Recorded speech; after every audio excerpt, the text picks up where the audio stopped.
ओम नमो भगवते वासुदेवाय। ओम नमो भगवते वासुदेवाय। ओम नमो भगवते वासुदेवाय। नारायणं नमस्कृत्य नरं चैव नरोत्तमं देवीं सरस्वतीं व्यासं ततो जयमुदीरये।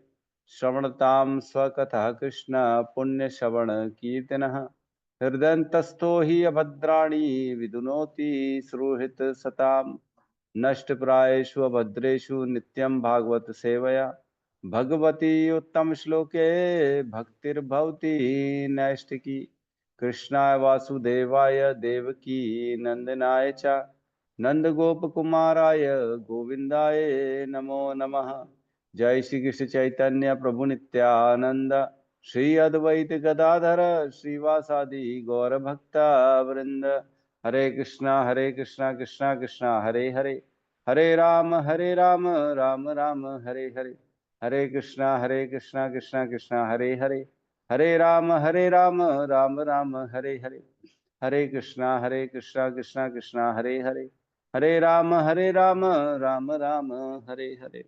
हरे कृष्णा। सभी भक्तों का स्वागत है प्रातःकालीन श्रीमद् भागवतम के सत्र में। कल हमने 10वें अध्याय को आरंभ कर दिया था। फर्स्ट कैंटो अध्याय 10, द्वारका के लिए भगवान श्री कृष्ण का प्रस्थान। तो उसमें हमने पढ़ा, 3 श्लोकों को किया।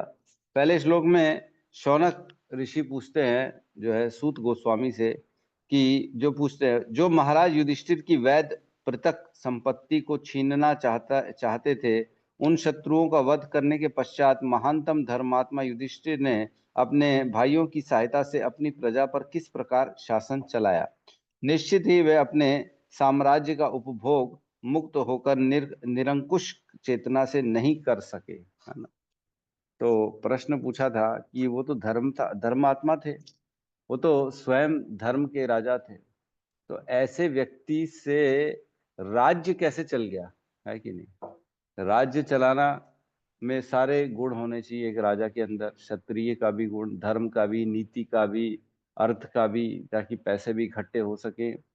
और सबको सही जो है दंड देना का भी विधान होता है, कलेक्शन टैक्स का, और जो है दंड दंड देना, सारी चीजों का काम होता है राजा के ऊपर।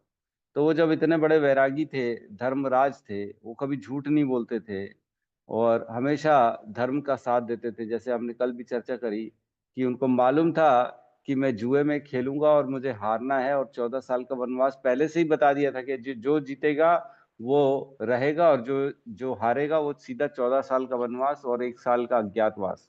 ये उनको मालूम था पहले से। फिर भी वो खेलने आए, बोले महाराज ये आपका आदेश है इसलिए मैं खेल रहा हूँ।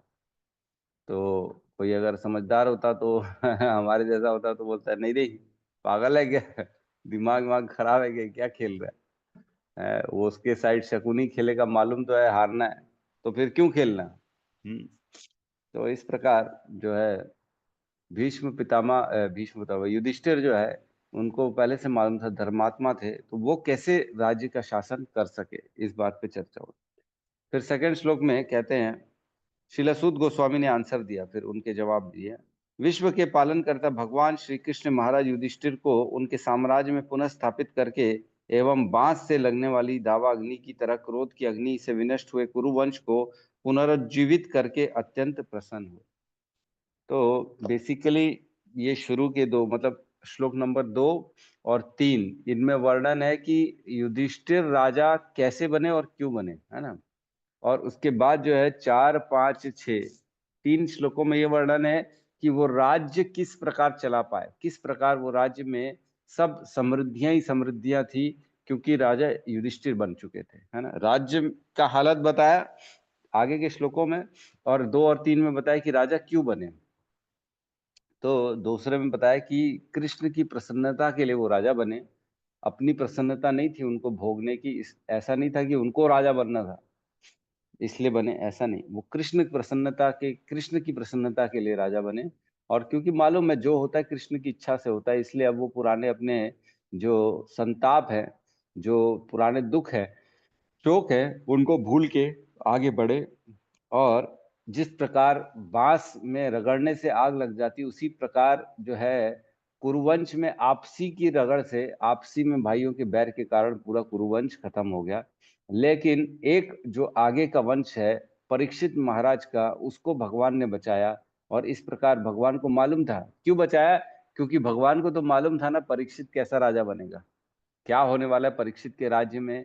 भगवान को सब मालूम था। इतने बड़े धर्मात्मा था परीक्षित कि उनके राज्य में कोई भी गलत काम नहीं होता था। इवन पशु पक्षियों को हम जानते हैं। एक बार जब वो निकले थे परीक्षित महाराज, तब एक व्यक्ति था जो मुकुट धारण किया हुआ था, वो बैल को मार रहा था। बैल को मार रहा था, तो उन्होंने तत्क्षण अपने बाण और धनुष को निकाल लिया कि तू कैसे मेरे राज्य में एक गाय और बैल को मार रहा है, मैं तेरा वध कर दूंगा अभी के अभी। सोचो ये स्थिति थी। और आज की डेट में अगर कोई गाय का वध करता है तो क्या करते हैं हम लोग? कुछ नहीं करते, अलाउ कर दिया। कल मैं देख रहा था, पहले हमारे इस भारत में गौ वध अलाउड नहीं था। लेकिन मैं कल देख सुन रहा था, ऐसे पता नहीं सच है कि नहीं, इंदिरा गांधी के शासन में ये बिल पास हुआ कि गायों का वध करके जो है बुचर खाने खोला जाए, जिसको लाइसेंस दिया जाए। ये वैध कर दिया गया था इंदिरा गांधी के शासन में। ये ऐसा हुआ था। अगर ये सच है तो बहुत गंभीर बात, गंभीर ये लोगों को परिणाम भोगना पड़ेगा। जिसने भी ये लॉ लाया है, जो भी ये काम कर रहा है, जो भी इसमें इन्वॉल्व है, वो तो बहुत पता नहीं क्या होने वाला है। कितने अनंत कालों तक, अनंत अनंत, अब तो खत्म ही हो जाएगा। उनका कोई चांस ही नहीं है भगवान के पास दोबारा आने। क्योंकि गाय वध का जो है, एक गाय वध में जितने गाय की स्किन में रूहें होती हैं, उतने हजार वर्षों तक नरक में रहना पड़ेगा। तो इन्होंने तो बिल पास के इतनी अनगिनत काओं का जो है, गायों का वध करने की प्रोग्राम बना डाला। पता नहीं क्या होगा। उनका कभी उद्धार नहीं हो पाएगा, कभी भी नहीं हो पाएगा। ठीक है, तो यहाँ पे कह रहे हैं कि बांस की रगड़ने से जो है विनाश होता है, वैसे ही आपसी में ही विनाश हो गया कुरुवंश का। फिर थर्ड नंबर श्लोक में हमने कल पढ़ा, उसमें कहते हैं भीष्म देव तथा अच्युत भगवान श्री कृष्ण ने जो कुछ कहा था उससे प्रबुद्ध होकर महाराज युधिष्ठिर परिपूर्ण ज्ञान विषयक मामलों में व्यस्त हो गए, क्योंकि उनके सभी संदेह दूर हो चुके थे। इस प्रकार उन्होंने पृथ्वी तथा सागरों पर राज्य किया और उनके छोटे भाई उनका साथ देते रहे। निशम्य भीष्मोत्तम अथा अच्युतोत्तम, दोनों उत्तम, भीष्म उत्तम और अच्युत उत्तम, इन दोनों की कथन, इनकी बात सुनकर, निशम्य मीन्स श्रवण करके, जो युधिष्ठिर है उनके हृदय का संशय दूर हो गया। संशय आत्मा विनश्यति, भगवत गीता में कहते हैं, अश्रद्धा अज्ञाश्च अश्रद्धानश्च संशय आत्मा विनश्यति, न अयम लोको अस्ति न परो न सुखम आत्म न सुखम संशय आत्मनः। मतलब जो इसके अंदर संशय रहता है, जो डाउट्स में लगा रहता है कि नहीं पता नहीं सही है कि नहीं है, कृष्ण भगवान है कि नहीं है, हम आत्मा है कि नहीं है, मैं शरीर हूँ, सही लिखा है कि नहीं, केवल एक नाम जपने से सारे सारे जीवन के पाप खत्म हो जाते हैं, ये सब तो ऐसा लग रहा है झूठ है। इतना कहाँ से इसमें सच्चाई हो सकती है? अगर एक नाम जपने से पाप क्षय है तो मेरे को दुख क्यों आ रहा है? ये सब संशय अगर जो रखेगा, आत्मा विनश्यति, उसको इस लोक में ना ही परलोक में भी उसको कोई सुख मिलेगा। न न अयम लोको अस्ति न परो न सुखम, इसको कोई सुख नहीं मिलेगा, न इस लोक में न उस लोक में। क्यों? क्योंकि उसने संशय कर लिया। किस पे संशय कर लिया? भगवत गीता पे, भागवतम पे, कृष्ण पे, उनकी भक्ति पे, उनके नाम पे। तो हमको संशय नहीं करना चाहिए, हमको यथारूप जो कह रहे हैं शास्त्र चुपचाप मानना चाहिए। और क्या कह रहे हैं? ज्ञान से प्रवृत्त हो गए। अच्छा, हमको आगे बढ़ना है इसी श्लोक में प्रवृत्त है। ठीक है, आज हमको 4 5 6 कोशिश करते हैं। आज सिंपल सिंपल श्लोक है इसलिए टाइम नहीं लगेगा, फटाफट पढ़ लेंगे हम। तो मैं शेयर करता हूँ स्क्रीन।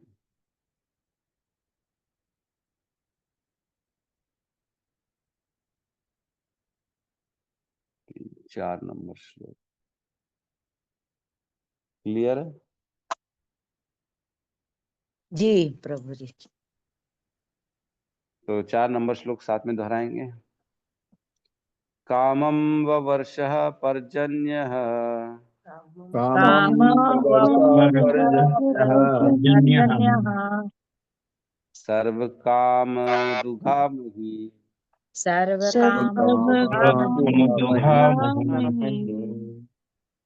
श्रीशीचुः स्म व्रजानन् कावः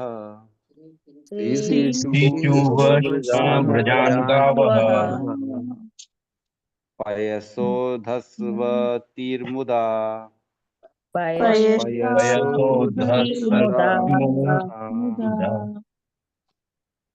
कामं ववर्ष पर्जन्यः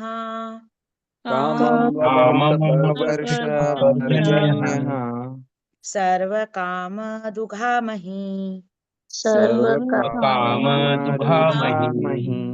श्रीशीचुः स्म व्रजान् गावः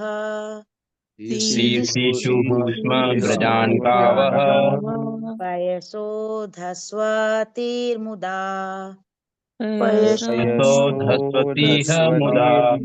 हरे कृष्ण। कामं ववर्ष पर्जन्यः कामं ववर्ष पर्जन्यः सर्वकामदुधामहि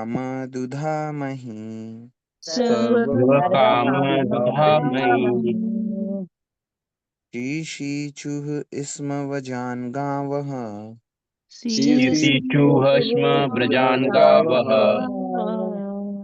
पयसोधस्वतीर्मुदा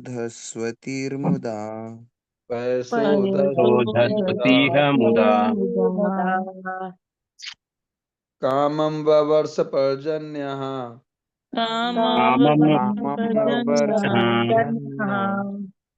सर्वकामदुघामहि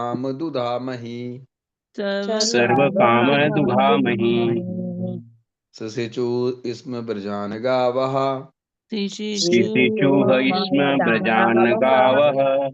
पयसोदस्वतीर्मुदा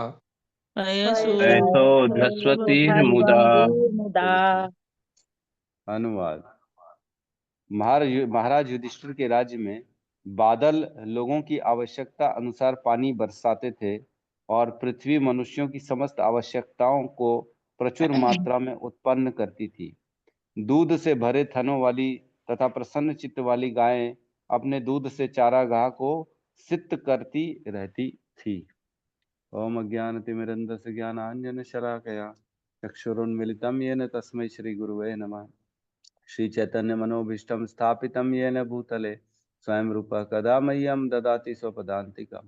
वन्देऽहं श्रीगुरु श्रीयुतपदकमलं श्रीगुरून् वैष्णवांश्च श्रीरूपं साग्रजातं सहगण रघुनाथान्वितं तं सजीवं साद्वैतं सावधूतं परिजनसहितं कृष्ण चैतन्य देवं श्री राधा कृष्ण पादान् सहगण ललिता श्री विशाखान्वितांश्च। हे कृष्ण करुणा सिंधु दीनबंधु जगतपते गोपेश गोपिका कांता राधा कांत नमस्तुते। तप्त कांचन गौरांगी राधे वृंदावनेश्वरी वृषभानुसुते देवी प्रणमामि हरि प्रिये। वाञ्छाकल्पतरुभ्यश्च कृपा सिन्धुभ्य एव च पतितानां पावनेभ्यो वैष्णवेभ्यो नमो नमः। नमो विष्णुपादाय कृष्णपृष्ठाय भूतले श्रीमते भक्तिवेदांत स्वामीति नामिने। नमस्ते सारस्वती देवे गौरवाणी प्रचारिणे निर्विशेष शून्यवादी पाश्चात्य देशतारिणे। जय श्री कृष्ण चैतन्य प्रभु नित्यानंद श्री अद्वैत गदाधर श्रीवासादि गौर भक्त वृंद। हरे कृष्णा कृष्णा कृष्णा हरे हरे हरे राम राम राम हरे कृष्णा। तो सबका स्वागत है हम लोग के चौथे श्लोक में। इसमें कह रहे हैं कामम व वर्षः पर्जन्य। कामम मीन्स जो इच्छा होती, काम क्रोध लोभ मोह हम बोलते हैं ना। काम काम मतलब क्या? जहाँ पे हमारा इच्छा फंसी रहती है, हमको ये चाहिए हमको वो चाहिए। काम मीन्स कोई भी इच्छा। काम का मतलब एक ही नहीं होता है। काम का मतलब होता है केवल और केवल जो हमारी किसी भी इंद्रियों को तुष्ट करने के लिए जो हमारी इच्छा होती है उसको कामम। जो भी समस्त जरूरत की वस्तुएं हमें लगती है हमारे वो अपने भरण पोषण के लिए। वह वर्षा काम मतलब इच्छा अनुसार वह वर्षा मंत्र वर्षा होती थी पर्जन्य। पर्जन्य मीन्स किसके द्वारा? जो वर्षा के देवता है, जो पानी के देवता है, कंट्रोलर है, जैसे इंद्र सपोज करो, वह देवता पानी को गिराने का काम करते हैं। हम जानते हैं जब भगवान की गोवर्धन लीला हुई थी तब इंद्र ने संवर्तक को भेज दिया था कि जाओ ऐसे मोटे मोटे बादल, इतने मोटे मोटे पानी के जो है बूंद छोड़ो वहां पे कि पूरा बह जाए, खत्म हो जाए। तो इस प्रकार इंद्र जो है वो सबकी इच्छा अनुसार वर्षा करते थे यहाँ पे। सर्व काम दुगामही, और क्या कह रहे हैं? प्रत्येक वस्तु का जो इच्छाएं, काम मीन्स वही आवश्यकताएं जो दुधा मीन्स उत्पन्न करती थी। कौन? गायें। दुधा मही मीन्स जो पृथ्वी है और जो गाय हैं वह हर चीज उत्पन्न करती थी। सर्व काम, सभी प्रकार की जो भी आवश्यक वस्तुएं थी वो गाय और पृथ्वी देती थी, है ना? कैसे देती थी? श्री शीचु स्मह व्रजान। श्री शीचु स्मह व्रजान मीन्स वो गाय क्या करती थी? अपने दूध से इतना अपने थनों से दूध देती थी कि चारे को भी भिगो देती थी। हैं? ये अलग ही चीज लिखिए। चारा जो होता है वहां, मतलब ऐसा कह रहे हैं कि इतना उनको प्रेम आता था, इतनी प्रसन्न होती थी गायें कि उनके थनों से ऑटोमेटिकली दूध निकलता था। चाहे उनको, कई तो ऐसी होती थी जिनको बच्चे नहीं थे वो भी दूध दे देती थी। क्यों? क्योंकि वो इतनी प्रसन्न होती थी, उनके अंदर वात्सल्य भाव आ जाता था, है ना? और क्या कह रहे हैं? गावह, गावह मीन्स गाय। पर पय शोध सस स्व तिमस तिरमस तिरमुदा। पयोशोध स्व तिरमुदा, मतलब इसमें क्या कह रहे हैं? वो अपने जो थन थे वो इतने ज्यादा भरे रहते थे और वो इतनी प्रसन्न रहती थी कि इतना गाय दूध देती थी कि चारा भी पूरा भीग जाता था। तो ये कहने का मतलब है, तो यहाँ ये कहने का मतलब है कि जो युधिष्ठिर महाराज का जब शासन चालू हुआ तो लोग और इवन पशु पक्षियां, यहाँ क्या कह रहे, गायें इतनी ज्यादा खुश रहती थी कि वो अत्यधिक दूध देती थी। सोचो, ऐसा कभी हमने सोचा है? कभी हमने ऐसा दिमाग लगाया भी है? अभी तो क्या होता है, केवल इंडस्ट्री बना के छोड़ देते हैं। गायों की क्या, पोल्ट्री इंडस्ट्री, डेयरी इंडस्ट्री, है ना? ये व्यवसाय हो गया, फिशरी इंडस्ट्री। इनको तो खाली पशु पक्षियों को एक वस्तु की तरह लिया जाता है, उनको कभी भी एक जीव की तरह इंपॉर्टेंस नहीं दिया जाता। गायों का क्या काम है? दूध दो। जो दूध देती है तब तक ठीक है, जब दूध नहीं देती तो उसको रोड में छोड़ देते हैं। काम खत्म। फिर जो है कोई भी उनको काट के ले जाए, ये तो हाल है। सोचो, युधिष्ठिर महाराज के शासन में ऐसा नहीं था। गायों का वध बिल्कुल नहीं था, किसी भी पशु का वध नहीं था। पूरे समंदर, हर पशु पक्षी वृक्ष आदि हर चीज का ख्याल किया उन्होंने, युधिष्ठिर महाराज ने। हर जीव को रहने का अधिकार है। एक्चुअल में क्या है मालूम, मैं आपको बताऊं। हमको लगता है कि जीवों के अंदर कॉन्शियसनेस नहीं है, चेतना नहीं है, वो इतना समझ नहीं सकते। लेकिन ये हम बहुत गलत फहमी में हैं। जैसे हम हैं एज इट इज जीव, हम में और कोई किसी भी पशु में कोई भेद नहीं। हम जैसे इस शरीर में हैं वैसे ही एक दिन हम उस शरीर में चले जाएंगे, हम ही हैं वो भी। आज जो गाय है, जो मुर्गे हैं, जो बकरी हैं, जो गधे हैं, जो घोड़े हैं, वो हम ही हैं। एक तरह से हम में और उनमें कोई भेद नहीं है। जिस प्रकार हम अपने शरीर से प्रेम करते हैं उसी प्रकार हर जीव अपने शरीर से प्रेम करता है, चाहे वो मच्छर ही क्यों ना हो। वो अपने शरीर की रक्षा करने के लिए सारे यत्न करता है, सारे प्रयास करता है। वो ये चाहता है कि जैसे हम, हमारे शरीर के कट लग जाए, कोई भी चोट लग जाए तो हमको पीड़ा होती है, दुख होती है, तकलीफ होता है, वैसे ही सेम उनके साथ भी होता है। लेकिन उनकी भाषा नहीं है, उनके पास बोलने के लिए हमारे जैसे जो है वचन नहीं है। वो अपनी भाषा में बात करते हैं, हमको समझ में नहीं आता, इसलिए हमको लगता है कि उनके पास चेतना नहीं। सोचो, अगर हमको ही किसी एक, सपोज करो, बकरे के शरीर में डाल दिया जाएगा और हमको ऐसे जबरदस्ती ले जाया जाएगा, हम कैसे रिएक्ट कर पाएंगे? हम क्या बोल पाएंगे? क्या हमारे में सामर्थ्य रहेगा अपने आप को बचाने का?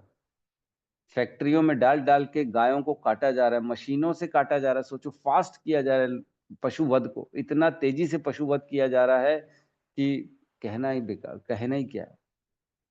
ये जितना पशु वध बढ़ेगा उतना पाप बढ़ेगा। जितना पाप बढ़ेगा उतनी पृथ्वी जो है वो समृद्ध नहीं रहेगी, वर्षा नहीं मिलेगी। जो देवता आज प्रसन्न होकर वर्षा देते हैं, जगह जगह प्रॉपर सही मात्रा में धूप निकल रही है, पानी मिल रहा है, अन्न उपजाऊ हो रहे हैं, धरती से सारे चीजें निकल रही है, फल फूल इत्यादि, ये सब बंद हो जाएगा धीरे धीरे जितना गौवध होगा। ये एकदम जुड़ी हुई बातें हैं। हमको इसमें समझना चाहिए कि पशुवध, किसी भी प्रकार का पापाचरण करने से धीरे धीरे संपन्नता खत्म हो जाएगी, नहीं बचेगी। कहते हैं यज्ञ इत्यादि ब्राह्मणों का और जो है ऋषियों का, इन सब का मान, इन सब की जो है पूछ परख खत्म हो रही है धीरे धीरे। लोग साधुओं को मार रहे हैं, ढोंगी समझ रहे हैं। पिक्चरों में और दिखाया जा रहा है कि क्या करेंगे दूध चढ़ा के शिव जी को, हैं। पीके पिक्चर आई थी, उसमें कहता है कोई भी इतना बेवकूफ है कि रोड में पत्थर में खाली लाल लगा दो तो उसमें मत्था टेकते हैं।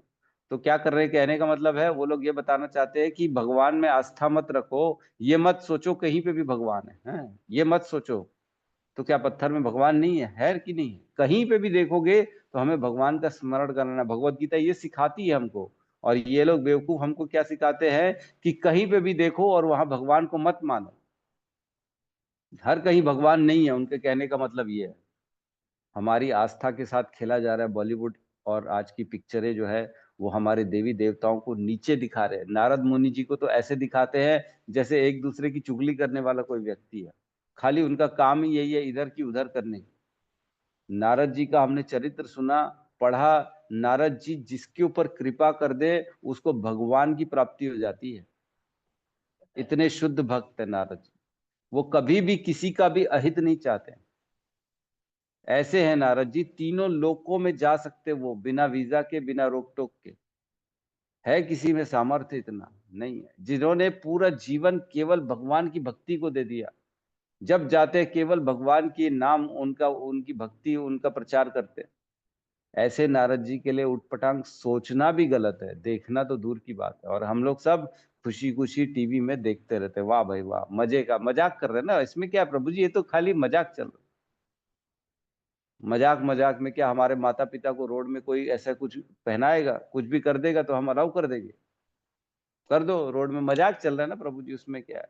कर लेते थोड़ी देर, माता पिता, आपके ही माता पिता जी के साथ मजाक कर लेते, चुटिया बना देंगे, ऐसे ऊपर फूल टंगा देंगे।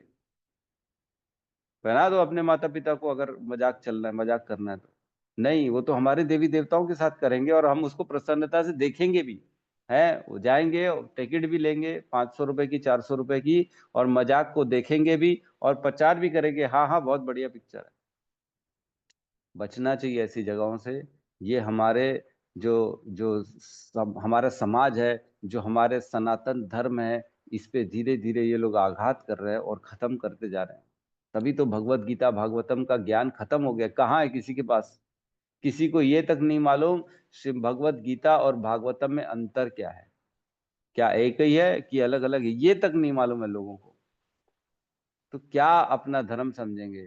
क्या वो लोग बताएंगे कि भगवान कौन है, भक्ति क्या होती है? क्या इतना शुद्ध ज्ञान भगवत गीता भागवतम का ये मिल पाएगा?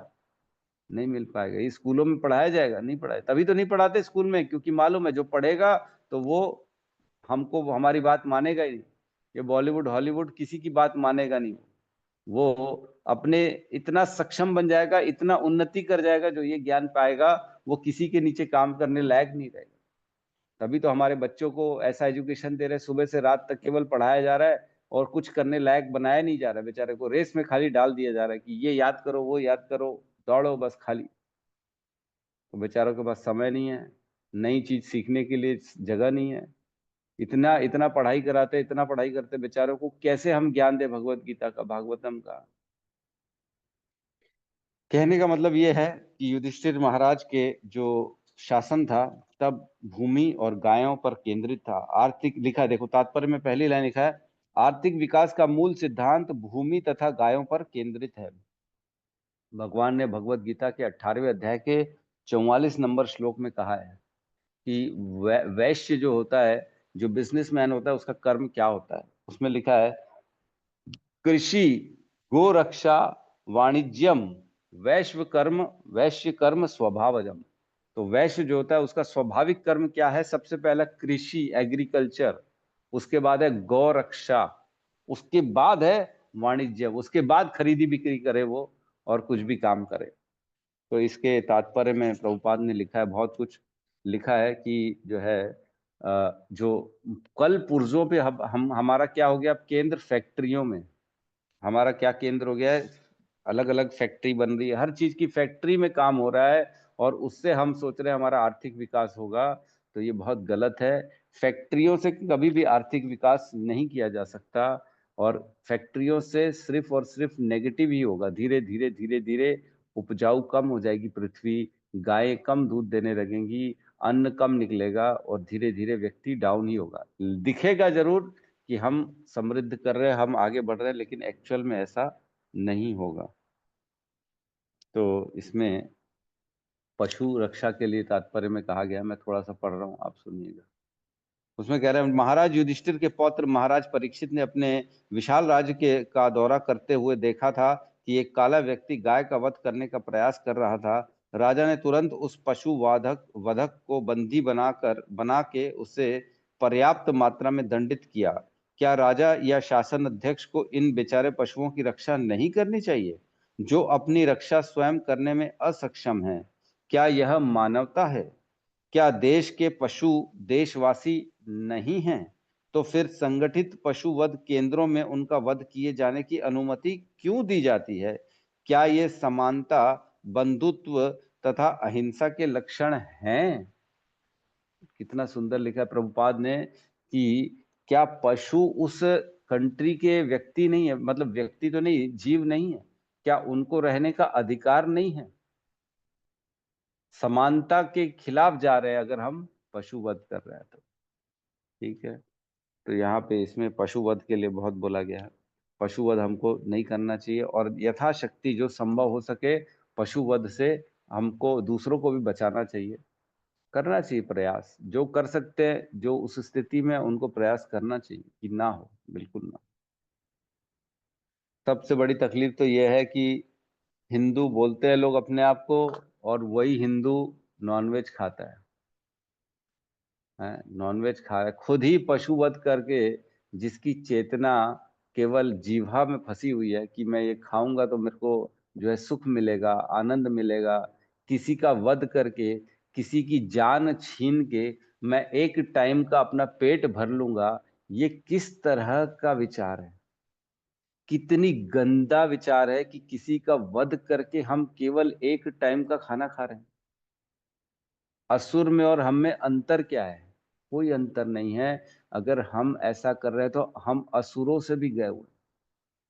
हमको भगवान ने मनुष्य जीवन दिया है, मनुष्य शरीर दिया है, चेतना दी है, बुद्धि दी है समझने के लिए, शास्त्र दिए हैं सामने, लेकिन व्यक्ति की कभी भी शास्त्रों को पढ़ता नहीं है, केवल सुनी सुनाई बातों पे चला जाता है और पशुवध करता है। लोग तो इंतजार करते हैं, आज सोमवार है मैं कल खाऊंगा, सोमवार के दिन नहीं खाऊंगा, रात के 12 बजे का इंतजार करते हैं, 12 बजे के बाद रात को खाऊंगा नॉनवेज क्योंकि सोमवार है। अरे तो सोमवार को नहीं खाएंगे तो मंगलवार को क्यों खा रहे? ऐसा क्या फर्क आ गया दोनों दिनों में कि एक दिन तो खाएंगे तो पाप लगेगा, दूसरे दिन खाएंगे तो पाप नहीं लगेगा? ये तो पशु से भी निम्न चेतना का जो है लक्षण है। ये जो व्यक्ति है ये पशु भी नहीं है। पशु भी कम से कम डिस्क्रिमिनेशन कर लेते हैं कि क्या खाना है क्या नहीं खाना है। अगर खाना है शेर को तो वो सातों दिन नॉनवेज खाएगा, अगर नहीं खाना है तो भेड़ सातों दिन नॉनवेज नहीं खाती। और लेकिन मनुष्य किसी भी दिन खा लेगा, किसी भी दिन नहीं खाएगा, बस अपनी मर्जी से। मौका मौका परस्त है। हमें पहले तो इंसान बनना पड़ेगा ये सब छोड़ के। जब हम वेजिटेरियन में आएंगे, हमारे लिए इतने सुंदर सुंदर फल, सब्जी, साग, चावल, दाल है, इनको कंज्यूम करें तो हम कम से कम इंसान तो बने, पशुओं से तो ऊपर उठें। तो बहुत घृणित कार्य है ये। हम अगले श्लोक में प्रवेश करते हैं।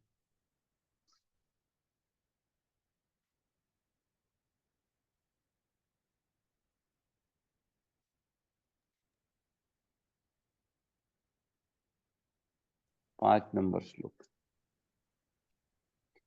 नाद्यः समुद्रा गिरयः नद्यः समुद्राः गिरयः स वनस्पति विरुद्धः स वनस्पतिविरुधः फलन्ति ओषध्यः सर्वा फलन्त्योषधयः सर्वाः कामं निवृत्तु तस्य वै कामं इमम् अमृतु तस्य वै नद्यः समुद्राः गिरयः नद्यः नद्यः समुद्राः गिरयः स वनस्पति फलन्त्यो औषधयः सर्वाः फलन्त्यो औषधयः सर्वाः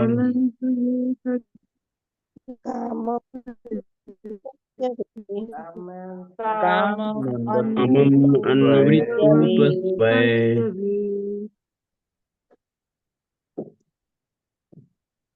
अनुवाद। प्रत्येक ऋतु में नदियां, समुद्र, पर्वत, जंगल, लताएं तथा कारगर औषधियां प्रचुर मात्रा में राजा को अपना अपना कर चुकता करती थी। तो देखिए यहाँ पे इम्पोर्टेंट चीज लिखी है कि समुद्र, नदियां, पर्वत, जंगल, लताएं, ये सारे और औषधियां, ये सब अपना कर चुकाती थी। ये श्रीमद् भागवतम का श्लोक है ना। श्लोक में लिखा है कि वो अपना अपना हिस्सा देती थी। मतलब समंदर जो पृथ्वी में रह रहा है, जो जंगल पृथ्वी में है, जो लताएं पृथ्वी में है, जो औषधियां पृथ्वी में है, जो नदियां पृथ्वी में है, वो भी प्रसन्नता से अपने अपने हिस्से का कुछ न कुछ मतलब कर के रूप में राजा को प्रदान कर रही है। क्यों? क्योंकि राजा सबकी रक्षा कर रहे हैं। समंदर की भी रक्षा कर रहे हैं, जंगलों की भी रक्षा कर रहे हैं, लताओं की भी रक्षा कर रहे हैं, औषधियों की भी रक्षा कर रहे हैं, पशुओं की भी रक्षा कर रहे हैं। जो राजा हर चीज को ढंग से रखता है, जो राजा जैसे युधिष्ठिर राजा, परीक्षित राजा, ये लोगों के राज्य में पृथु राजा, अमरीश राजा, ये लोग सबने ऐसा शासन किया कि पूरी पृथ्वी प्रसन्न होती थी इन लोगों से, और भर भर के रत्न आभूषण निकलते थे इनके राज्य में, भर भर के। आज तो खोदो तो हजार हजार फीट तक चले जाते, पानी नहीं मिलता। जमीन में बोर कराते हैं, इतना गहराई तक जाने के बाद पानी नहीं मिल रहा। और वहां पे क्या था उस समय, थोड़ा सा ही खोदो तो सोने मिल जाते थे, रत्न आभूषण निकलना चालू हो जाते थे। तो ये पृथ्वी का काम है। पृथ्वी भी प्रसन्न होती है तो बड़ा खुश होके सब दे देती है। जंगल खुश रहते हैं, औषधियां खुश रह रही हैं उनके राज्य में। पर सोचो युधिष्ठिर महाराज के राज्य में ऐसा राज्य किया उन्होंने। तो मेरे पिताजी कहते थे पहले भी कि बेटा, जिसकी भी तू इज्जत करेगा ना, वो तेरी इज्जत करेगी। कहने का मतलब ये है कि लड़की नहीं, जिस भी वस्तु की, जिस भी चीज की, कुछ भी लेके देते थे। मेरे को साइकिल लेके देते थे, बोलते थे बेटा तू इसकी इज्जत करेगा तो साइकिल भी तेरे को इज्जत देगी, वो भी तेरा साथ देगी। कई लोग साइकिल फेंक देंगे, छोटे थे तब की बात बता रहा हूँ मैं। हमारे दोस्त तो हम लोग तो ऐसे ही थे पहले, लेकिन जो मेरे दोस्त यार थे बड़े पैसे वाले थे, उनकी बड़ी बड़ी साइकिल, उस पर भी वो ध्यान नहीं देते थे। तो मेरे को लगता था ये लोग के पास कितना पैसा है, ध्यान नहीं देते। लेकिन मेरे पिताजी बोलते थे बेटा हर चीज का ध्यान देना चाहिए, इवन अपनी चप्पल का भी ध्यान देना चाहिए। तो जितना हम अपनी वस्तुओं का ख्याल करेंगे उतना वो हमारा साथ देती है। जैसे धर्म के लिए कहते हैं धर्म रक्षितो रक्षितः, कि धर्म की अगर हम रक्षा करेंगे तो एक दिन धर्म भी हमारी रक्षा करेगा। अगर हम तकलीफ में आएंगे तो धर्म हमको बचाएगा। हमको हर पशु, पक्षी, वृक्ष, हर चीज जो है हमारे सामने, उनको भी अधिकार है इस संसार में रहने का, क्योंकि भगवान ने उनको यहाँ पे भेजा है। हम किसी को ला सकते हैं क्या? आज हमारे में इतना सामर्थ्य है क्या कि हम एक बीज को डालें तो जरूरी उससे पौधा निकलेगा ही निकलेगा? हमारे में इतना सामर्थ्य नहीं है, लेकिन उसको किसने दिया है? यहाँ पे रहने की सुविधा भगवान ने दी है। तो हमको भगवान के आदेश मान के हर हर चीज को इस संसार में रहने के लिए जगह देनी चाहिए।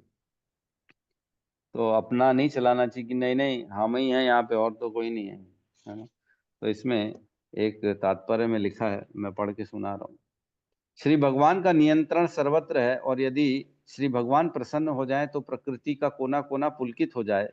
तब नदियां उमड़कर भूमि को उर्वर बनाएंगी, समुद्र प्रचुर मात्रा में खनिज, मोती तथा रत्न प्रदान करेंगे, जंगल पर्याप्त ईंधन, औषधियां तथा वनस्पतियां की पूर्ति करेंगे, और ऋतु परिवर्तन से विपुल मात्रा में फल फूल मिल सकेंगे।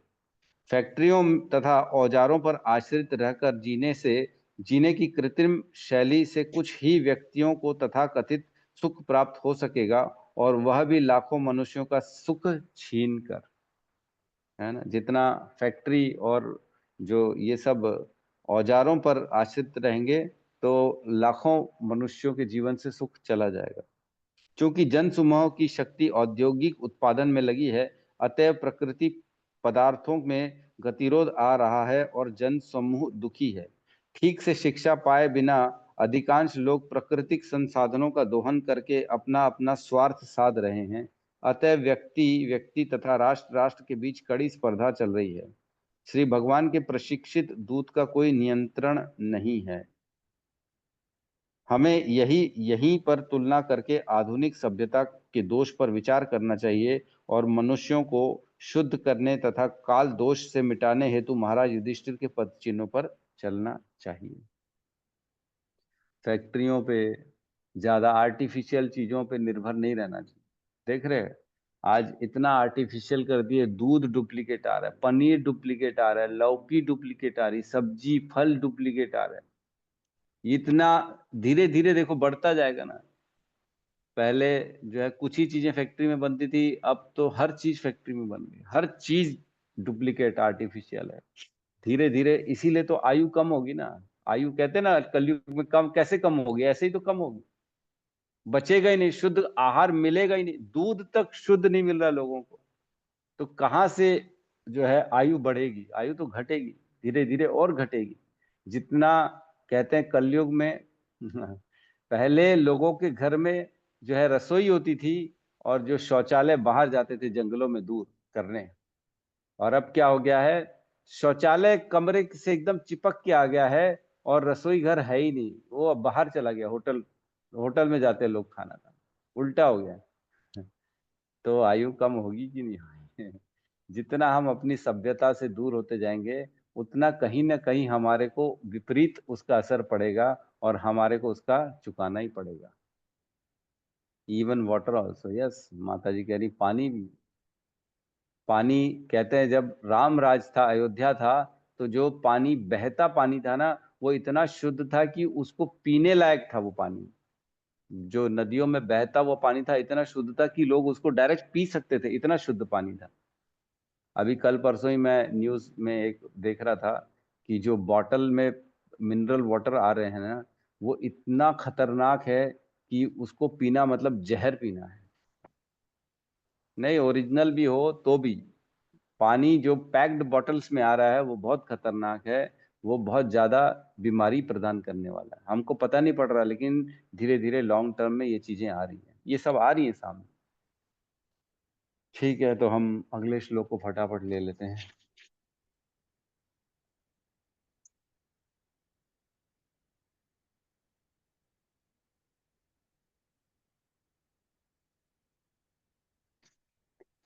सिक्स्थ नंबर श्लोक।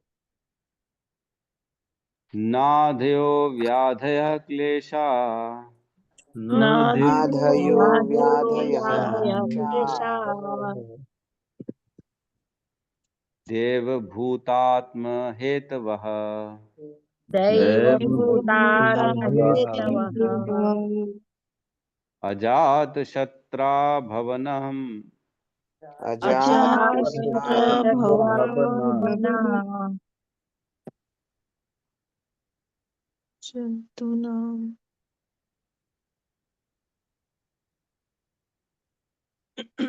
जंतूनां राज्ञी जन अजात जन शत्राव भवन अजात अजातशत्राव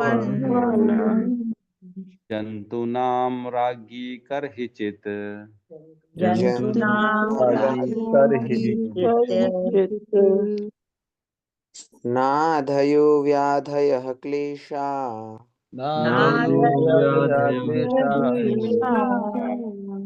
दैवभूतात्महेतवः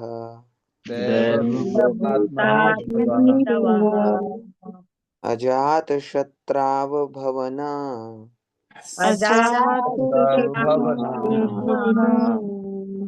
जन्तूनां राज्ञी कहिर्चिता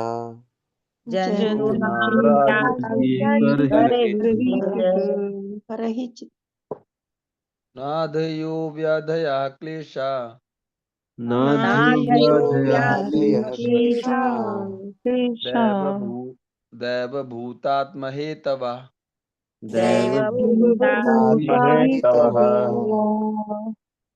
जातशत्राव भवना जन्तूनां राज्ञी कहिर्चित् जंतूनाम राज्ञी कहिर्चित् अनुवाद। चूंकि राजा का कोई शत्रु न था, अतः समस्त जीव कभी भी मानसिक क्लेशों, रोगों या अत्यधिक ताप या शीत से विचलित नहीं थे। तो देखो, ये यहाँ पे बेसिकली वर्णन चल रहा है उनका राज्य में लोग कैसे थे, राज्य में कितनी संपन्नता थी, कितनी समृद्धि थी, कितनी खुशहाली थी, इन सब चीजों का वर्णन चल रहा है ये 4, 5, 6 इन तीनों श्लोकों में, है ना। यहाँ कह रहे हैं राजा को कोई शत्रु ही नहीं था, अजात शत्रु। देखो, वो ऐसे धृतराष्ट्र जिनके कारण सब लफड़े हुए, इतने लोगों को मारा गया, उसके बाद भी अपने चाचा मान के, पित्र के रूप में मान के, पहले उनसे परमिशन लिया, फिर राज्य में अपना शासन स्टार्ट किया युधिष्ठिर महाराज। इतने अजात शत्रु, उनका कोई शत्रु था ही नहीं, वो अपना किसी को शत्रु मानते ही नहीं थे, ऐसे व्यक्ति। ऐसा कोई है आज की डेट में? है कोई ऐसा? हैंड रेस कर सकते हैं? हम देखना चाहेंगे, हम उसका नहीं है स्वागत प्रभु जी, प्रभु जी फूल नहीं माला है। नहीं है ना। तो भगवान भगवत गीता में कहते हैं, अद्वेष्टा सर्वभूतानां मैत्रेय करुण एव च, है ना, निर्ममो निरअहंकार सम दुख सुख शमी। 12वें अध्याय में कहते हैं कि मेरे को कौन प्रिय है व्यक्ति। भगवान अपने वर्णन बता रहे हैं कि मेरे को कौन अच्छा लगता है। 12वें अध्याय के आखिरी के श्लोकों में, 5 या 6 श्लोकों में भगवान बता रहे थे, स में प्रिय, स में प्रिय, ये मुझे बड़ा प्रिय है, ये मुझे प्रिय है। माता जी आप कुछ ना मजाक कर। तो स में प्रिय 12वें अध्याय में कहते हैं, अद्वेष्टा सर्वभूतानाम, जो किसी से भी द्वेष नहीं करता, मैत्रेय करुण एव च, सबका मित्र है वो, चाहे कोई कैसा ही क्यों ना हो, सबका मित्र है जो है। निर्ममो निरअहंकार, अपना मान सम्मान अहंकार वाली कोई बात ही नहीं उसके अंदर, पूर्ण रूप से अपने आप को डाउन टू अर्थ रखता है जो व्यक्ति। निर्ममो निरअहंकार समह दुख सुख शमी, दुख और सुख में, हर व्यवस्था, हर स्थिति परिस्थिति में अपने आप को समान रखता है, उद्विग्न नहीं होता, दुख में परेशान नहीं होता, सुखी में बड़ा प्रसन्न होकर एकदम पागल हो रहा है, ये सब नहीं है। ऐसा व्यक्ति भगवान कहते हैं मुझे प्रिय है। तो ये क्वालिटीज हैं हमारे अंदर, तो हमको नहीं है तो हमको लाना चाहिए, है ना। जैसे जैसे भगवान ने बोला अपने आप को वैसा बनाएंगे तो भगवान के प्रिय बन जाएंगे, है कि नहीं। जैसे बच्चा अगर पिताजी की बात मानता है तो पिताजी उससे बड़े प्रसन्न रहते हैं, हाँ ये मेरी बात मानने वाला बच्चा है, ये जो बोलेगा मैं इसको दूंगा। वैसे ही भगवान के साथ भी है, भगवान भी देखते हैं ये मेरी बात मान रहा है क्या, अगर मान रहा है तो हाँ ये मेरा प्रिय है, इसको जो चाहिए वो मैं दूंगा। तो इस प्रकार हमको किसी से द्वेष नहीं करना है, हमें सबको समान रूप से देखना है, सुख हो दुख हो, अपने मान सम्मान, अपनी अहंकार में नहीं रहना है, अपने आप को डाउन टू अर्थ रखना है। कोई मान दे रहा है तो ठीक, कोई नहीं दे रहा है तो ठीक, ऐसा रखना चाहिए, है ना। तो यहाँ कह रहे हैं कि ऐसा राजा था जिसका कोई शत्रु न था, इसलिए क्या हुआ उनके राज्य शासन में कि कोई भी जीव जो था उनको क्लेश ही नहीं था, कोई रोग नहीं था वहां पे, किसी के जीवन में कोई ताप नहीं था। मतलब 3 ताप, आदि दैविक, आदि भौतिक, आदि आध्यात्मिक, हम पढ़ते हैं 3 तरह के ताप जो है दुर्गा देवी देती है हर व्यक्ति को। उन तापों से हर व्यक्ति दूर था, किसी के जीवन में कोई परेशानी न थी और विचलित न था, एंजाइटी नहीं था, टेंशन नहीं था, डिप्रेशन नहीं था। लोगों को टेंशन नहीं था मेरा कल क्या होगा, अभी तो मेरा एक ही बंगला है, मेरे दूसरा बंगला कैसे रेडी होगा। परेशान कर रहे हैं अपने आप को, अपना जीवन को। वाकई में जब दिल्ली में लाल किला बनाया गया अकबर के द्वारा, उसने बहुत सारे अलग अलग सेक्शंस बनाए अपनी रानियों के लिए, 5-7 सेक्शंस रानियों के लिए, बड़े बड़े छोटे छोटे अंदर महल हैं जिसमें रानियां हैं, उनके नहाने की व्यवस्था, अलग कुंड बने हुए हैं। इधर राजा का अलग अपना कुंड बना हुआ है, अपना महल, अपने मंत्रियों के लिए अलग व्यवस्था करी हुई है। इतना बड़ा लाल किला बनाया, कितने लोगों को उसने लगाया काम पे, कितना परेशान किया। क्या हुआ आखिर? रह रहा है वो? आज नहीं रह रहा है। कौन रह रहा है वहां? कोई नहीं रह रहा है। टिकट कट रही है, लोग आ रहे हैं वहां, पान की पी के फेंक के जा रहे हैं, वहां पे कचरा करके जा रहे हैं। तो यही हाल होना है। कोई भी चीज परमानेंट नहीं है, सब चीज छूटने वाली है, शरीर भी छूटने वाला है। तो हम कौन सी चीज के लिए प्रयास कर रहे हैं कि ये मेरे को मिल जाए? तो मिल भी जाएगी तो कौन सा शाश्वत रहेगी, कौन सा हमारे साथ ऊपर जाएगी? वो ये समझ ही नहीं पा रहे हैं। बहुत मुश्किल है लोगों को समझाना।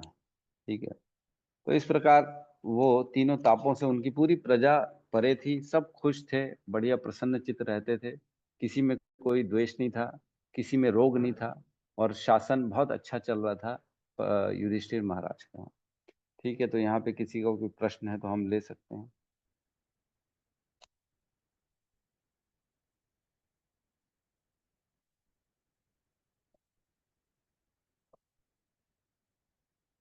यस, हेमा माता जी कहिए। हरे कृष्ण प्रभु जी, दंडवत प्रणाम। प्रभु जी, जो जी हमने लास्ट 2 श्लोकों में जो आपने व्याख्या की है, नदी, जो भी नदी पहाड़, इन सब का भी क्या कर्तव्य होता है समाज के प्रति?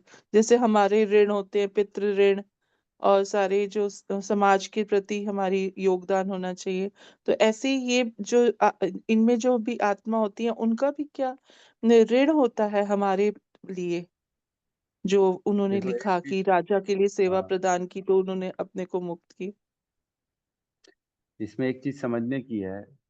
जो भी चीजें हैं ये प्राकृतिक जो है, जैसे नदियां हैं, जंगल है, पहाड़ है, समुद्र है, ये सब एक व्यक्ति हैं। आध्यात्मिक जगत में इनका एक व्यक्ति के रूप में स्वरूप है। हम जानते हैं जैसे इंद्र हैं, जैसे नदियां हैं, जैसे गंगा है, तो हमने देखा है उसको एक स्त्री के रूप में दिखाया जाता है। यमुना है, ये भी एक स्त्री है, ये आध्यात्मिक जगत में एक्चुअल में स्त्री है। यहाँ पे आके वो एक पानी की धारा बन के जो है, जल बन के यहाँ पे आई हैं, लेकिन इनका स्वरूप एक स्त्री का है और एक ये दिव्य है। वैसे ही हम जानते हैं समुद्र है, समुद्र ये एक देवता है, समुद्र लक्ष्मी के पिता हैं। हम जानते हैं समुद्र में जब प्रभु श्री राम जा रहे थे, तब समुद्र पे क्रोधित हो गए थे कि तूने मुझे जगह नहीं दी, मैं तुझे खत्म कर दूंगा। तब स्वयं प्रकट हो गए थे वो समुद्र देव और बोले मैं ऐसा कर नहीं सकता, क्योंकि मैं प्रकृति के नियमों से बंधा हुआ हूँ। आप ही ने नियम बनाया, उसी में बंधा हुआ हूं, मैं कैसे आपको रास्ता दे दूं? तो ये सब अपने नियमों का, यहाँ पे जो कानून उनको बनाया गया है उनका पालन करने के लिए इधर इस प्रकृति में आते हैं, और ये भगवान के आदेशों का पालन करते हैं। अगर हम भगवान के आदेशों का पालन करेंगे तो ये हमसे प्रसन्न होंगे, है कि नहीं? बोलते ना, दुश्मन का दुश्मन दोस्त होता है ऐसे कहा जाता है। तो वैसे ही भगवान का भक्त भी हमारा मित्र है। हम भक्त, वो भी भक्त, तो दो भक्त मिलके मित्र बन गए, है ना? प्रसन्नता होती कि नहीं किसी को भक्त देख के? मैं तो एक बार रोड में जा रहा था, एक लड़के को बढ़िया तिलक लगाया हुआ था हमारे जैसा, और मैं रोक के वापस यू टर्न मार के आ गया। अरे मैंने कहा प्रभु जी हरे कृष्णा। बोलते अरे हरे कृष्णा हरे कृष्णा। मैंने कहाँ से, कौन हो आप? बोले मैं तो यहीं रहता हूँ। तो ऐसी बातचीत किया मैंने, मतलब प्रसन्नता होती किसी को ऐसा देखो तो। उसी प्रकार जब समंदर, जंगल, ये नदियां देखती है कि कोई भगवान का नाम ले रहा है, उच्चारण कर रहा है, धर्म के अनुसार रह रहा है, तो प्रसन्न होती है वो, और वो हमको सारा योगदान देती है। वो अपनी जो मतलब जो उनकी योग्यता होती है उनसे, उस हिसाब से हमको ज्यादा से ज्यादा देने की कोशिश करती है। तो ये सब जो है देवता है एक्चुअल में, जो हम 33 करोड़ देवी देवता बोलते हैं ना, तो ये सब देवता है। जैसे पर्वत है, है ना, हिमालय की पुत्री हुई पार्वती, है ना, ऐसे ही कहते हैं ना, हिमालय की पुत्री है पार्वती। राधा रानी भी कौन से पर्वत की जो है पुत्री है, इस तरह से बोला जाता है। तो ये सब एक्चुअल में एक व्यक्ति हैं, और ये लोग सब प्रसन्न होते हैं और अपनी अपनी शक्ति से फिर देना चालू करते हैं, अगर हम अच्छा आचरण करते हैं लोग। ठीक है माता जी? हरे कृष्णा प्रभु जी। इसीलिए प्रभु जी थैंक हम यू लोग प्रभु जी। पूजा करते हैं, है ना, नदियों की और पर्वतों की, जो भी चीज है प्रकृति में, जो भी है पेड़ पौधे, इसी एक बहाने से हम लोग पूजा भी करते हैं, है ना, ताकि उनकी रक्षा भी एक हो। एक काल था, कहते हैं शास्त्रों में वर्णन है, एक समय था पहले पर्वत उड़ पाते थे, पहले पर्वतों के भी पंख थे और पर्वत उड़ते थे, कभी इधर चले जाते थे कभी उधर चले जाते थे। फिर एक दिन इंद्र को क्रोध आया तो उसने क्या किया, पर्वतों के जो है पंख को काट डाला। पर्वत उड़ते थे, फिर बैठते थे तो काफी सारे पशु पक्षियों का जो है उसमें मर जाते थे नीचे आके, ऐसा होता था, इसलिए उन्होंने फिर इनके पर काट डाले, तो तब से उड़ नहीं पाते हैं। तो इसलिए ये सब एक व्यक्ति के रूप में ही है। ये सत्यम प्रभु कहिए। थैंक यू प्रभु जी। हरे कृष्ण नंदन प्रभु जी। प्रणाम प्रभु जी, कल ऐसे 14 लोग को, मतलब वो जो यूनिवर्स है उसमें 14 लोग दिखाया गया है, उसको पूरा दिखाया गया है। वो और नारकी लोग का वर्णन, वो वर्णन जो है वो मतलब रिवीजन कर रहा था। इसमें एक पितृलोक आता है प्रभु जी, और 14 लोग में मतलब ये नहीं सोचा था कि ये पितृलोक जो अलग से है ये कहाँ पे जैसे वो होता है, ये भूल गया हूँ मैं। ये चीज रिवीजन करा था मेरे को। ये पृथ्वी और स्वर्ग के बीच में ना, पृथ्वी के जैसे ऊपर बढ़ेंगे तो पितृलोक हाँ। आता है सबसे पहले, अच्छा अच्छा जहाँ पे अच्छा। पितरों को रखा जाता है, वेटिंग स्टेशन है पितरों का, जिनका कोई डिसीजन नहीं होता, इनको क्या मिलेगा, अगली योनि कौन सी जाएगी, यमराज के पास जाते हैं, यमराज बोलते थोड़ा वेट करो। जैसे सपोज करो हम चले गए, है ना, सपोज करो हम चले जी। गए, हमारी शरीर छूट गया, किसी कारणवश जो है, पाप भी है पुण्य भी है हमारा, तो वेट करेंगे, बोले रुको देखते हैं क्या होना है, क्या पता मेरा पुत्र जो है वो बहुत बड़ा भक्त बनने वाला हो, समझ, सपोज करो। तो जैसे ही पुत्र ने भक्ति स्टार्ट की, तब डिसीजन होगा कि मेरा क्या होगा, क्योंकि मेरा पुत्र अगर मैं भक्ति कर रहा है तो उसके 7 पितरों का उद्धार हो जाता है, तुरंत उनको वैकुंठ लोक भेज दिया जाता है। तो वेट करेंगे, देखो शायद इसका पुत्र हो सकता है भक्ति करे, सिखा के आया इसने पता नहीं करता है कि नहीं करता है, तो वेट करेंगे वहां पे, तो यहाँ का 1 साल वहां का 1 दिन। तो क्या उम्र होगी, 30-40 साल से ज्यादा क्या रहेगा बच्चा, 30 साल, 30-40, 30-40 दिन, 30-40 साल वो यहाँ पे देखेंगे, भक्ति करी तो उतना टाइम वहां वेट कराएंगे, 30-40 दिन वेट करा देंगे, चलो महीना 2 महीना वेट करा दो इनको, देखते हैं क्या कर रहे हैं इनके आने वाली पीढ़ी, तो फिर डिसीजन होगा कि इनका स्वर्ग जाएंगे कि नर्क जाएंगे। तो इस प्रकार से पितृलोक स्वर्ग और जो है इसके पृथ्वी के बीच में होता है। इसीलिए वो नारकी लोक में एक लाइन अच्छी लिखी थी कि जो है पितृलोक में सभी जो है अपने परिवार की मतलब मंगल कामना करते हैं, ऐसा करके कुछ लिखा था। हाँ हाँ, तो जी। एक्सपेक्ट करते हैं ना, खाना भी उनको बेचारों को यहीं से मिलता है, हम श्राद्ध के समय में खाना देते हैं उनको, वो वेट करते हैं कि कोई अच्छा काम करे तो वहां प्रसन्न होते हैं, नाचते हैं वहां बैठ के, वाह वाह मेरा बच्चा माला करने लग गया, वाह वाह वाह, अब तो मेरा उद्धार निश्चित है ना, मेरे से तो गलती हो गई लेकिन अब मेरे बच्चों ने सही लाइन पकड़ ली, उन्होंने इस्कॉन ज्वाइन कर लिया है, डेली क्लास भी आते सुबह भागवतम की, तो प्रसन्न हो जाएंगे, अरे वाह वाह हरि बोल बोलेंगे वहां, तो नाचते हैं वहां पे पितर अपने बच्चों को, अपने ऐसे लोगों को देख के, भक्त अगर कोई परिवार में भक्त बन जाता है तो बड़ा नाचते हैं, क्योंकि बस अब तो उद्धार निश्चित है हमारा। ठीक है प्रभु जी। प्रभु जी, एक चीज ये है कि जैसे जो 14 लोग हैं टोटल, इसमें पृथ्वी के जस्ट बाद लिखा गया था कि घोस्ट एंड राक्षस, है ना प्रभु जी। यानी कि भूत और राक्षस वाला लोक है ना। और मतलब इस तरह से है, तो क्या उसके इन दोनों के बीच में पितृलोक है, ऐसा माना जाएगा? नहीं नहीं, ऐसा नहीं है, भूत अच्छा। और राक्षस जो ये है ना, हाँ। पिशाच, और ये जो है ये सब, ये पृथ्वी के थोड़ा थोड़ा ऊपर ऊपर रहते हैं, इन लोगों का ना एक दायरा बना हुआ है, जैसे 100 योजन जो है, बोलते हैं 100 योजन तक भूत जा सकता है, पृथ्वी की स्तर से 100 योजन ऊपर तक भूत बस इतने के बीच में ट्रेवल करेगा, ओके। लेकिन जो है प्रेत जो होते हैं ना, वो 100 योजन के ऊपर भी जा सकते हैं, ऐसा कुछ कुछ सबका है, डिफिन लिखा हुआ है, मैं आपको कल परसों में निकाल के खैर आज तो हम जा रहे हैं, अब जब मैं आऊंगा तब बताइएगा, तब मैं निकाल के बताऊंगा किसका कितना लिखा हुआ है कि इतने योजन तक वो ऊपर जा सकता है पृथ्वी के। तो अच्छा ये सब पृथ्वी और पितृलोक के बीच का ही चर्चा है, इतने में ट्रेवल अच्छा कर पाते हैं। अच्छा ठीक है। हरे जैसे हम कृष्ण। देखते हैं चिड़िया, सपोज करो छोटी चिड़िया होती है, वो ज्यादा ऊंचा नहीं उड़ सकती है, लेकिन एक बड़ी चील जो है वो एकदम ऊपर तक उड़ती है। उसी प्रकार भूत प्रेत इन सब का ना एक बना हुआ दायरा कि ये इतने ऊपर तक ट्रेवल कर सकते हैं पृथ्वी के स्तर से। अच्छा बाकी सबका ऐसा अलग अलग वर्णन है उसमें। अच्छा ठीक है, धन्यवाद प्रभु। ठीक है, यस यस हरे यस, रघुनाथ दास जी कहिए। हरे कृष्णा प्रभु जी, दंडवत प्रणाम। प्रणाम प्रभु जी। प्रभु जी, मेरा प्रश्न ये था कि जैसे कल मैं डिस्कशन कर रहा था प्रभु जी, तो एक कोई मेरे को बोल रहे थे कि जैसे बांग्लादेश में हमारे मंदिरों को तोड़ा गया या विग्रहों को जलाया गया, तो वैसे स्थिति में कुछ ऐसा हमारे पास या हमारे कहना चाहिए कि जो सीनियर हैं या गुरु हैं उनके पास ऐसा कुछ पावर होना चाहिए कि एटलीस्ट उस समय उस चीज का प्रतिकार कर सके।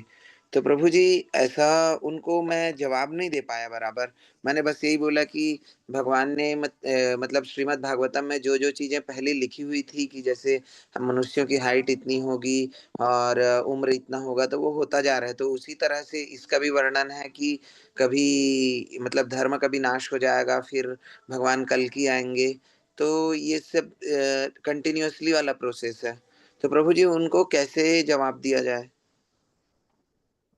मतलब आपको किसी भौतिक स्टेज में बातचीत चल रही थी, वहां पे आपको बताया गया कि ये सब चीज हो रहा है, तो ऐसी स्थिति में वैष्णवों को या भक्तों को क्या करना चाहिए, ये प्रश्न पूछा गया था आपसे। नहीं, क्या करना चाहिए वो तो ठीक है प्रभु जी। उनका कहना है कि जैसे आप लोग ठीक है चैंटिंग करते हो या टेम्पल जाते हो, इतनी सेवाएं करते हो, तो आपके सीनियर्स के पास या कोई ऐसा कुछ कुछ ऐसा पावर होना चाहिए मतलब कुछ ऐसा कि उस समय कम से कम उसका मतलब प्रतिकार कर सके कि भाई ये मंदिरों को जलाना मतलब बहुत, विग्रहों को जलाना मतलब बहुत बड़ी क्रिया है ना प्रभु जी। हमेशा तो हम मतलब सिद्धियां नहीं दिखा सकते, लेकिन ऐसे समय में कुछ तो प्रतिकार करने के लिए होना चाहिए, ऐसा बोल रहे थे। तो आप कहना है कि दिव्य पावर्स ऐसे दिखाए, जादू से ऐसे चक्र घुमा के उनको खत्म कर दिया, इस टाइप के पावर्स होने चाहिए। हाँ, वो ऐसा कह रहे थे प्रभु जी। तो मैं उनको समझाया अपने से कि जैसा भी थोड़ा गीता का रेफरेंस है या भागवतम के रेफरेंस है कि धीरे धीरे करके तो पूरा धर्म का ही नाश होना है, तभी तो भगवान कल की आएंगे करके।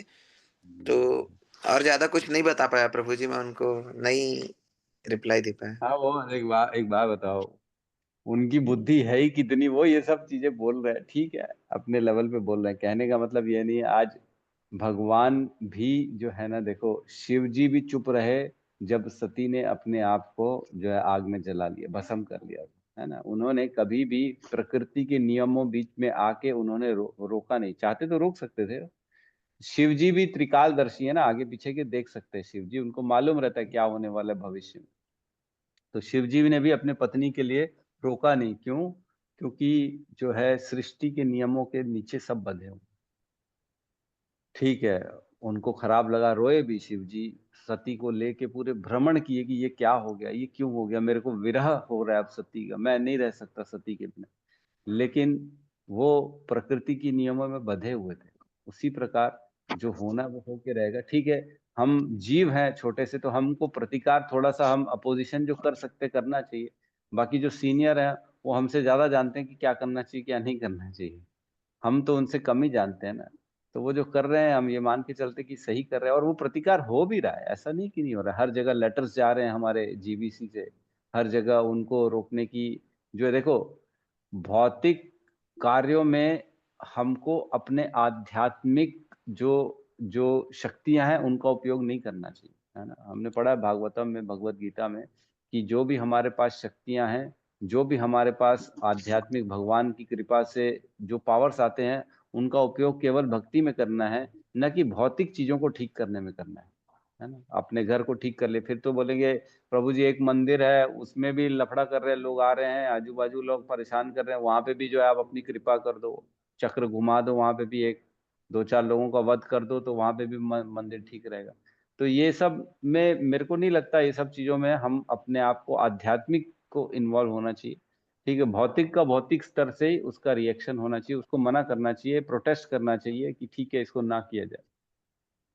बाकी सीनियर्स ज्यादा जानते हैं प्रभु जी इसमें क्या करना है, और वो लोग जो कर रहे हैं वो सही कर रहे हैं, है ना, क्योंकि हम अपनी बुद्धि से अपनी दृष्टि से हर चीज नहीं देख पाते, क्या सत्य है क्या नहीं है। आज देखो, हमने देखा कि किस प्रकार इस्कॉन पटना में दिक्कत हुई, मारा पीटी हुई भक्तों के साथ। देखो सत्य क्या है ये हमको हम अवगत नहीं है। आज की डेट में जो टीवी में दिखा रहे हैं, जो न्यूज आ रही है, वो सत्य नहीं है। आज हो सकता है जो नेपाल में भी हम देख रहे हैं, सत्य कितना है, ठीक है, जो दिख रहा है वो तो सही है कि मंदिर तोड़े गए, वो नहीं तोड़ना चाहिए, लेकिन किस हद तक क्या हो रहा है ये हम भी नहीं जानते ठीक से, इसलिए हम उसमें कहने टिप्पणी देने के लिए हम योग्य नहीं है, इसलिए हमको इसमें ज्यादा विषय में चर्चा नहीं करनी चाहिए। जी प्रभु जी, हरे कृष्ण। हरे कृष्ण। ठीक है। हरे कृष्ण प्रभु जी, दंडवत प्रणाम। हाँ हाँ प्रभु जी, कहिए। मेरा कुछ सवाल वाल नहीं है, वैसे से पानी बीनी पर बात चली ना, तो आप लोग तो मतलब हम जब बचपन थे 65 की बात बता रहे, 66 की से, मतलब हमारे दादाजी जो करते थे कुएं से पानी निकाल के क्वेश्चन लेने आ जाइए आखिरी। हरे कृष्ण। हरे हरे कृष्णा कृष्ण हरे कृष्ण हरे कृष्ण कृष्ण, कृष्ण हरे हरे, हरे हरे राम हरे राम राम राम राम राम हरे राम हरे। हरे हरे हरे। हरे कृष्ण प्रभु समस्त जी। समस्त भक्त भक्त जय। वृंद की जय। जय। जगत गुरु श्रील श्री प्रभुपाद की प्रभुपाद जय। की जय। जय। निताई निताय गौर गौर प्रेमानंद। प्रेमानंदे हरि हरि प्रेमानंद। बोल। हरि हरि बोल हरि हरि बोल। हरि जय। हरि बोल। हरे कृष्ण। हरे हरि कृष्णा प्रभु जी, आपकी हरे यात्रा कृष्णा। हरे सफल कृष्णा हो, प्रभु जी। आपकी धन्यवाद यात्रा के लिए धन्यवाद। हरे शुभकामनाएं कृष्ण बहुत प्रभु बहुत। जी, उस द्वारकाधीश प्रभु जी आपकी को हमारा यात्रा पुण्य प्राप्त हैप्पी हो। कोई जर्नी प्रभु नाम जी, चाहिए? बहुत बहुत रहे थैंक प्रभु शुभकामना। जी, यू। हरे कृष्णा। और प्रभु हमारे जी लिए बहुत बहुत बहुत प्रार्थना करके शुभकामना, आइएगा आपकी प्रभु जी। यात्रा हैप्पी जर्नी। धन्यवाद हम लोग के लिए धन्यवाद द्वारका धाम की जय। प्रभु जी। धन्यवाद। बिल्कुल बिल्कुल। चलिए आज निकलेंगे धन्यवाद। प्रभु जी, आज निकलेंगे। हाँ जी, 12:30 जी बजे जी अभी नहीं। जी जी, ठीक है, ठीक है। हरि बोल हो हरि। जय सकता हो, जय हो, जय द्वारकाधीश।